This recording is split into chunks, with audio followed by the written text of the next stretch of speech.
Hello everyone. Today we will start our next chapter number 4.3, life insurance. In previous video we discussed about meaning of insurance and types of insurance. Insurance is a contract, is an agreement between two party. One is insurer and the other is insured, in which one party promise to pay another party a lump sum amount in the consideration of premium. Then insurance के types हमने किए थे. Life insurance होता है, general insurance होता है. अब हम लाइफ इंश्योरेंस के बारे में डिटेल में करेंगे. लाइफ इंश्योरेंस आपको पता ही है कि लाइफ इंश्योरेंस क्या होता है. एक ऐसा इंश्योरेंस जिसमें क्या होता है, एक पार्टी प्रीमियम पे करती है, एक पार्टी प्रीमियम पे करती है दूसरी पार्टी को, और दूसरी पार्टी क्या करती है, ऑन डेथ और on maturity of policy, on death या फिर on maturity which ever is earlier, क्या करेगी, आपको कंपनसेट करेगी. वो होता है लाइफ इंश्योरेंस. ठीक है. अब इसके बाद आता है कि जो लाइफ इंश्योरेंस है इसके अंदर क्या होते हैं, प्रोटेक्शन और इन्वेस्टमेंट दोनों होते हैं. या फिर पूछ लिया जाता है objectives of life insurance, objectives of life insurance. तो लाइफ इंश्योरेंस के टू ऑब्जेक्टिव्स हैं. फर्स्ट है protection objective and the second is investment objective. पहले हम फर्स्ट करते हैं प्रोटेक्शन ऑब्जेक्टिव. अब ये देखो कि जो मेन ऑब्जेक्टिव होता है लाइफ इंश्योरेंस का वो क्या होता है, प्रोटेक्शन प्रोवाइड करवानी. क्या करना, प्रोटेक्शन प्रोवाइड करवाना. अब क्या होता है कि जैसे फैमिली में कोई भी मेंबर है, स्पेशली ब्रेड अर्नर, स्पेशली अगर फैमिली में ब्रेड अर्नर है और उसकी अगर डेथ हो जाती है तो उसकी फैमिली को काफ़ी सारी प्रॉब्लम्स फेस करनी पड़ेगी, काफ़ी सारी प्रॉब्लम्स फेस करनी पड़ती है. अब ये चीज़ तो इम्पॉसिबल है कि हम उस ब्रेड अर्नर को, कि जैसे क्या है उसकी डेथ होगी, कि उसको हम वापस ले आए, पॉसिबल ही नहीं है. ठीक है. लेकिन उसके जाने की वजह से, उस ब्रेड अर्नर की डेथ की वजह से जो फैमिली को इकोनॉमिक प्रॉब्लम हुई है, इकोनॉमिक लॉस हुआ है, उस लॉस को हम कैसे कंपनसेट कर सकते हैं, उस लॉस को हम कैसे मिनिमाइज कर सकते हैं, with the help of life insurance. मतलब जब उस ब्रेड अर्नर यानी कि इंश्योर्ड की डेथ हो जाएगी, ठीक है, और उसने इन केस लाइफ इंश्योरेंस करवा रखा है, तो उसकी फैमिली को जितना उसने इंश्योरेंस करवा रखा है, जितने की उसने पॉलिसी ली हुई है, सम एश्योर्ड हमने किया था ना, तो जितना उसको पॉलिसी में लिखा गया अमाउंट उतना क्या करेगी, कंपनी उसको कंपनसेट करेगी, ताकि उसकी डेथ के बाद उसकी फैमिली को कोई प्रॉब्लम फेस ना करनी पड़े. तो क्या करवा रहा है, प्रोटेक्शन प्रोवाइड करवा रहा है. तो लाइफ इंश्योरेंस का मेन ऑब्जेक्टिव ही यही होता है कि उसकी फैमिली को प्रोटेक्शन मिले आफ्टर उसकी डेथ के. ओके. उसके बाद आता है सेकंड पॉइंट, इन्वेस्टमेंट ऑब्जेक्टिव. अब सेकंड क्या होता है, लाइफ इंश्योरेंस सिर्फ प्रोटेक्शन ही प्रोवाइड नहीं करवाती रिस्क के अगेंस्ट, बट एक मीडियम भी है किस चीज़ का, इन्वेस्टमेंट का. क्यों, क्योंकि जो इंश्योर्ड होता है, मतलब जो पर्सन इंश्योरेंस करवा रहा है, इंश्योर्ड क्या करता है, इन्वेस्ट करता है. ठीक है, थोड़ा थोड़ा अमाउंट इन्वेस्ट करता है in the form of premium, in the form of premium, कि every month, quarterly, half yearly या फिर ईयरली वो क्या कर रहे हैं, अपना थोड़ा थोड़ा सा प्रीमियम पे करते हैं, थोड़ा थोड़ा सा अमाउंट सेव करता है. और इंश्योर्ड इन केस अगर उसकी डेथ हो जाती है, या फिर क्या है, अगर उस पर्सन की डेथ नहीं होती और पॉलिसी की मैच्योरिटी हो जाएगी, तो दोनों में से जो पहले होगा कंपनी क्या करती है, उसको कंपनसेट कर देती है. डेथ होगी तो किसको मिल जाएगा, उसके नॉमिनी को, अदरवाइज उस पर्सन को ही. जैसे क्या है, मान लो एक पर्सन ने इंश्योरेंस करवा रखा है, ठीक है, और वो एनुअल प्रीमियम देता है 4000 रुपीज़. इतना वो प्रीमियम देखता है, और उसने 10 ईयर्स के लिए करवा रखा है, और 10 ईयर्स के बाद जो उसको मेच्योरिटी अमाउंट मिलना है ना, वो मिलना है 50,000, कि वो 4,000 एनुअल प्रीमियम पे करेगा, 10 ईयर्स तक पे करेगा, इट मीन्स कि 40,000 हो गया, और जब मेच्योरिटी पर मिलता है तो उसमें कुछ बोनस भी ऐड कर दिया जाता है, तो 50,000 आपको मिलेगा। अब क्या हुआ, वो पर्सन पे कर रहा था, उसने 4 ईयर्स तक पे किए, उसने 4 ईयर्स तक पे किए, अब कितना पे किया, 16,000, और उस पर्सन की क्या होगी, डेथ होगी। अब कंपनी उसको कितना दे देगी, 50,000, ठीक है, 50,000 ये मिलेगा, और साथ में क्या है, बोनस भी मिलता है, क्योंकि इंटरेस्ट भी ऐड होता रहता है। तो अब क्या है, हमारा अमाउंट इन्वेस्ट होता जा रहा है, कि अगर मान लो वो पर्सन 10 ईयर्स तक भी पे करता है, 40,000 उसने दे दिए, अब मिल रहा है 50,000 वो, प्लस में बोनस अलग से अराउंड 65,000 से 70,000 मिलेगा, यानी कि 40,000 वो लगा रहा है और 65,000 to 70,000 उसको मिल रहा है, तो उसकी क्या हो रही है, इन्वेस्टमेंट ही तो हो रही है। तो लाइफ इंश्योरेंस पॉलिसी हमें प्रोटेक्शन भी प्रोवाइड करवाती है, और साथ में इन्वेस्टमेंट भी होती रहती है, लोगों में जो सेविंग की हैबिट है वो भी बनी रहती है। तो ये थे ऑब्जेक्टिव्स। उसके बाद आता है principles of life insurance. Principles of life insurance, insurance के प्रिंसिपल्स तो आप लोगों को आते ही हैं, किए थे हमने, 7 प्रिंसिपल्स किए थे। कौन कौन से, principle of utmost good faith, insurable interest, indemnity, subrogation, mitigation of loss, contribution, ठीक है, तो इस तरह के हमने किए थे। अब हम बात करें लाइफ इंश्योरेंस के प्रिंसिपल्स, तो यहाँ पर 2 मेन प्रिंसिपल्स होते हैं लाइफ इंश्योरेंस में, कितने, 2। तो फर्स्ट आता है principle of utmost good faith, principle of utmost good faith क्या होता है, आपको पता ही है कि जो 2 पार्टीज हैं, इंश्योरर और इंश्योर्ड, इन दोनों को सारी की सारी इंफॉर्मेशन डिस्क्लोज कर देनी चाहिए, कुछ भी कंसील नहीं करना चाहिए, छिपाना नहीं चाहिए। इन केस अगर कोई पार्टी चाहे तो ये इन दोनों में से कोई पार्टी कोई भी इंफॉर्मेशन छिपाती है, तो पॉलिसी कैंसिल होने के चांसेस होते हैं, वो पॉलिसी क्या बन जाएगी, इनवैलिड। क्या बन जाएगी, इनवैलिड। कि जैसे वही एग्जांपल, अगर किसी पर्सन को कोई डिसीज़ है, कैंसर है, उसने बताया नहीं और पॉलिसी ले ली, उसकी डेथ के बाद पता चला कि इस पर्सन को तो पहले से ही कैंसर था, तो उस केस में कंपनी आपको कंपनसेट नहीं करेगी। तो principle of utmost good faith necessary है किसमें, लाइफ इंश्योरेंस के केस में।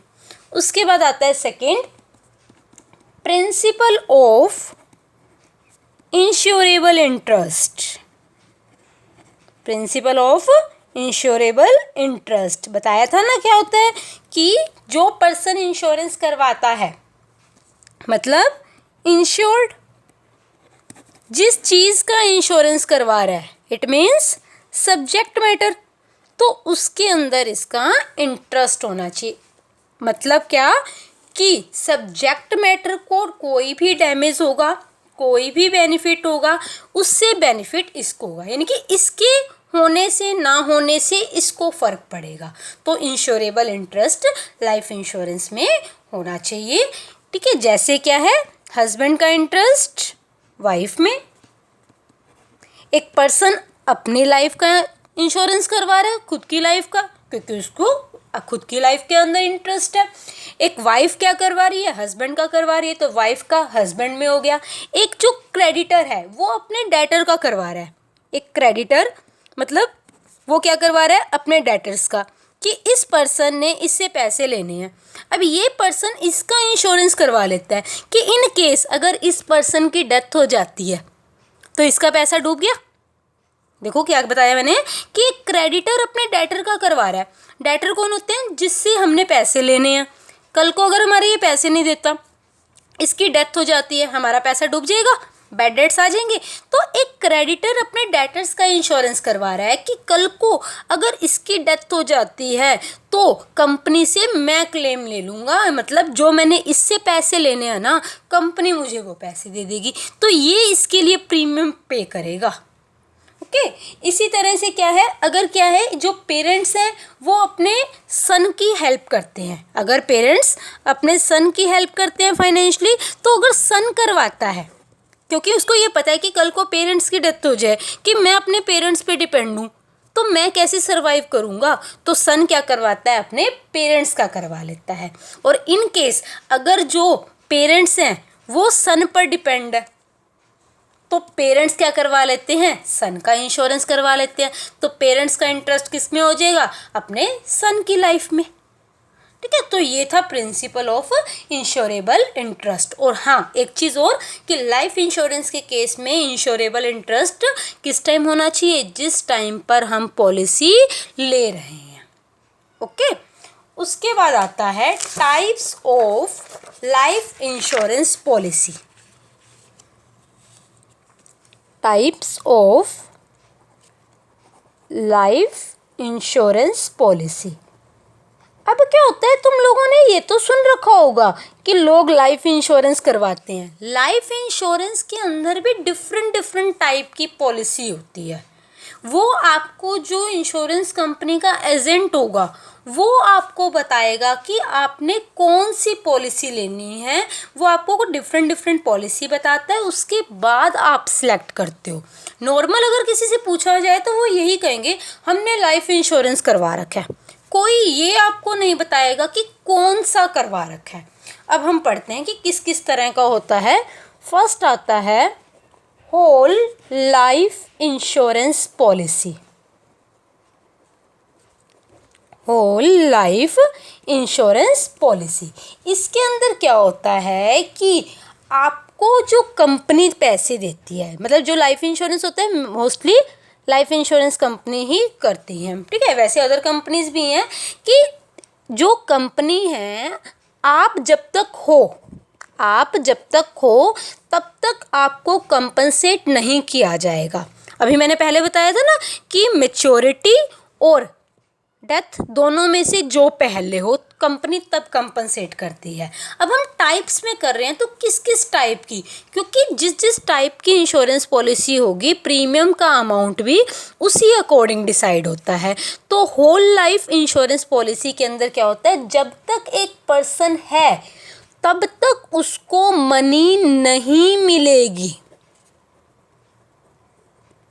जब तक एक पर्सन है मतलब डेथ से पहले मनी नहीं मिलेगी। इट मीन्स उस पर्सन को जिसने इंश्योरेंस करवा रखा है उसको मनी नहीं मिलेगी। मनी किसको मिलेगी, आफ्टर डेथ उसका जो भी डिपेंडेंट है, उसकी फैमिली, उसका नॉमिनी।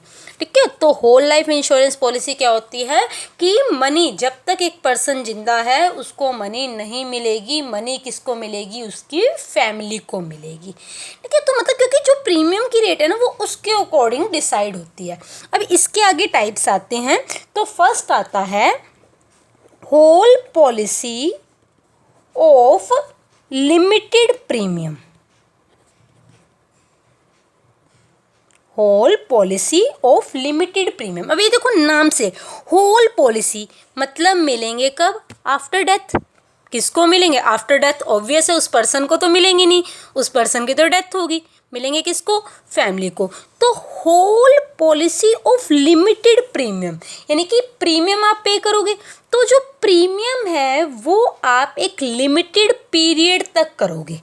मतलब जो प्रीमियम का पीरियड है वो क्या होगा, लिमिटेड। मतलब आपको 10 ईयर्स तक पे करने हैं, 20 ईयर्स तक पे करने हैं। प्रीमियम आपको इतने साल तक ही पे करना है, बट आपको अमाउंट कब मिलेगा, आपकी डेथ के बाद। किसको मिलेगा, फैमिली को। तो लिमिटेड प्रीमियम यानी कि जो पीरियड है पेमेंट ऑफ प्रीमियम का वो क्या होता है, फिक्स्ड होता है। 5 ईयर, 10 ईयर, 20 ईयर्स, 30 ईयर्स। उसके बाद मतलब जैसे 20 ईयर्स का है पड़ा, 20 ईयर्स तक आप प्रीमियम पे करोगे, उसके बाद आपको प्रीमियम का कोई भी अमाउंट नहीं देना, और जो एश्योर्ड अमाउंट है वो आफ्टर डेथ आपकी फैमिली को मिल जाएगा। Whole policy of limited premium, कि प्रीमियम जो आप दोगे वो लिमिटेड टाइम पीरियड तक ही दोगे, एक फिक्स्ड पीरियड तक ही दोगे। उसके बाद आता है ऑर्डिनरी होल लाइफ पॉलिसी। ये देखो, ये तो मैंने आपको पहले ही बता दिया। होल लाइफ मतलब पूरी लाइफ, जब तक आप अलाइव हो, जब तक आप जिंदा हो, आपको कोई भी मनी नहीं मिलेगी कि जो पॉलिसी है उसकी मैच्योरिटी होगी, अमाउंट मिल जाएगा। नहीं, ऐसा नहीं होगा, आपकी फैमिली को मिलेगा after death. Ordinary whole policy life, अब अमाउंट तो कब मिलेगा? After death. बट जो प्रीमियम आप दोगे, जो प्रीमियम आप दोगे पूरी लाइफ दोगे, थ्रू आउट द लाइफ, पूरी लाइफ जब तक आप जिंदा हो तब तक आप प्रीमियम भी पे करते रहोगे। ठीक है, इसके अंदर तो क्या था, whole policy of limited period, कि आप प्रीमियम एक फिक्स टाइम तक दोगे, उसके बाद आपको प्रीमियम नहीं देना। बट इसमें क्या है, आपको प्रीमियम पूरा साल देना है। अब कहोगे कि मैम इसमें तो फिर हमें लॉस है, कि इसके अंदर तो एक फिक्स पीरियड तक दे रहे हैं, बट इसमें तो पूरी लाइफ। तो इसमें जो प्रीमियम का अमाउंट होता है वो क्या होता है, लोएस्ट, बहुत कम होता है, क्योंकि कंपनी को भी पता है कि उसने पूरी लाइफ पे करना है। कि यहाँ तो क्या है कि मान लो एक पर्सन की एज है 30, उसने आज पॉलिसी ली, उसे कहा गया कि आप 20 ईयर्स तक पे करोगे, यानी कि जब तक वो 50 ईयर्स का हो जाएगा तब तक वो पे करेगा। उसकी डेथ होगी 70 ईयर्स का, ठीक है, तो यानी उसने पे तो 20 साल तक ही किया। बट इसमें क्या है, अगर एक पर्सन 30 ईयर्स का है तब वो प्रीमियम ले रहा है, तब वो पॉलिसी ले रहा है। अब क्या है, जब तक वो है, यानी कि वो 70 ईयर्स का जब तक है, मतलब 70 ईयर्स का हो गया तब उसकी डेथ होगी। इट मीन्स कि यहाँ तो वो 40 ईयर्स हो गए उसको प्रीमियम पे करते हुए, भाई ये तो लॉस हो गया नहीं। लेकिन यहाँ पे क्या हो जाएगा, प्रीमियम का अमाउंट बहुत कम हो जाता है। तो ऑर्डिनरी होल लाइफ पॉलिसी क्या होती है कि जिसमें आप प्रीमियम दोगे अपनी पूरी लाइफ, यानी कि जब तक आपकी डेथ नहीं हो जाती प्रीमियम पे करते रहो, पैसे आपको नहीं मिलेंगे, पैसे किसको मिलेंगे, फैमिली को मिलेंगे। तो ये था ऑर्डिनरी होल लाइफ पॉलिसी। उसके बाद आता है इसी में एक whole life policy of single premium, whole life policy of single premium, single मतलब 1। अब इसमें क्या होगा कि आपको प्रीमियम सिर्फ एक बार भरना है, आपको प्रीमियम सिर्फ एक बार ही भरना है, उसके बाद आपको कोई प्रीमियम नहीं देना। मतलब इकट्ठा अमाउंट आज प्रीमियम का दे दो और जब डेथ होगी तो फैमिली को मिल जाएंगे विद बोनस। तो अब जब आप प्रीमियम एक ही बार पे कर रहे हो तो ऑब्वियस है प्रीमियम का अमाउंट कितना ज़्यादा होगा। ठीक है, बाकी पॉलिसीज़ के कंपैरिजन में प्रीमियम का अमाउंट इसमें बहुत ज़्यादा होता है, क्योंकि प्रीमियम आप सिर्फ एक बार पे कर रहे हो। आया समझ? होल लाइफ इंश्योरेंस पॉलिसी क्या होता है, जब तक एक पर्सन रहता है तब तक उसको कंपनी कंपनसेट नहीं करेगी, उसके डेथ के बाद ही उसको मिलेंगे। Whole policy of limited premium, इसमें जो आप प्रीमियम दोगे एक फिक्स टाइम पीरियड तक दोगे, बट कंपनी जो आपको देगी वो आफ्टर डेथ ही मिलेगा आपकी फैमिली को, आपके नॉमिनी को। ऑर्डिनरी होल लाइफ पॉलिसी, इसमें प्रीमियम आप पूरी लाइफ पे करते रहोगे और प्रीमियम का अमाउंट बहुत कम होता है। Whole life policy of single premium, इसमें क्या है, प्रीमियम आपको सिर्फ 1 टाइम पे करना है और इसमें प्रीमियम का अमाउंट ज़्यादा होता है। ठीक है, उससे पहले हमने प्रिंसिपल्स किए, तो लाइफ इंश्योरेंस में 2 प्रिंसिपल्स होते हैं, प्रिंसिपल ऑफ इंश्योरेबल इंटरेस्ट और principle of utmost good faith. और ऑब्जेक्टिव्स हमने किए, तो 2 ऑब्जेक्टिव, प्रोटेक्शन और इन्वेस्टमेंट। ठीक है, उसके बाद आता है जो हमारा सेकंड है वो होता है endowment, endowment insurance policy. First हमने होल लाइफ किया, अब ये है एंडोमेंट। एंडोमेंट के अंदर क्या होगा कि वही चीज़ डेथ और मैच्योरिटी, डेथ और मैच्योरिटी जो इन दोनों में से पहले हो जाएगी। मतलब जो इंश्योरेंस लिया जाता है वो एक स्पेसिफाइड पीरियड के लिए लिया जाता है कि अगर पर्सन की डेथ पहले होगी तो उसके डिपेंडेंट को मिल जाएगा, और अगर पॉलिसी की एक्सपायरी होगी तो वो जो इंश्योर्ड है वो खुद ही अमाउंट रिसीव कर लेगा विद बोनस। तो इसमें आता है first ordinary endowment life policy.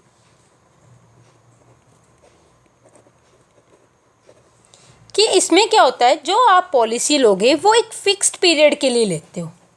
जो पॉलिसी ली जाती है वो एक फिक्स पीरियड के लिए ली जाती है। इसमें जो आपको मिलेगा वही चीज़ या तो एक्सपायरी पॉलिसी की या फिर डेथ, इन दोनों में से जो पहले होगी तब आपको कंपनसेट कर देगा। एक्सपायरी तो वो पर्सन खुद रिसीव कर लेगा और डेथ पर उसकी फैमिली को मिल जाएगी।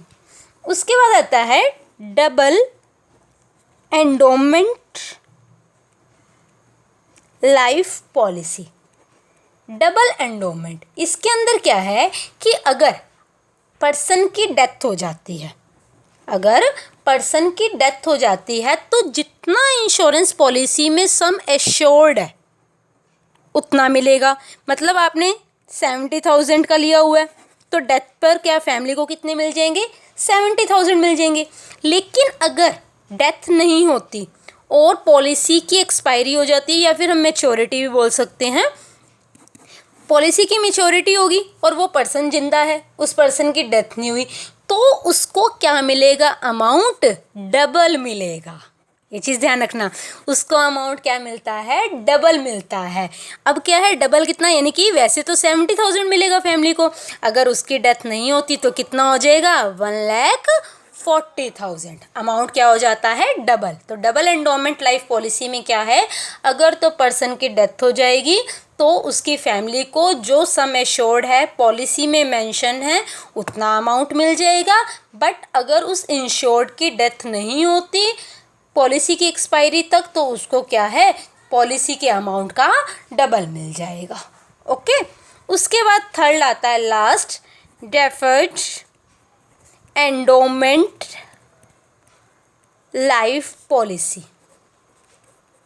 डेफर्ड एंडोमेंट लाइफ पॉलिसी, इसमें क्या है, कंपनी जो पेमेंट करेगी, कंपनसेट करेगी, वो एक specified after a specified period या आफ्टर ए स्पेसिफाइड टाइम, एक स्पेसिफिक टाइम के बाद ही पे करेगी।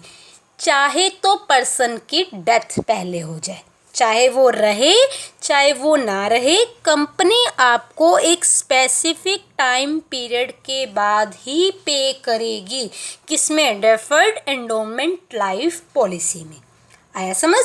ऑर्डिनरी में, ऑर्डिनरी क्या है, दोनों में से जो पहले एक्सपायरी होगी पॉलिसी की तो उस पर्सन को मिल जाएंगे, डेथ होगी तो उसकी फैमिली को मिल जाएंगे।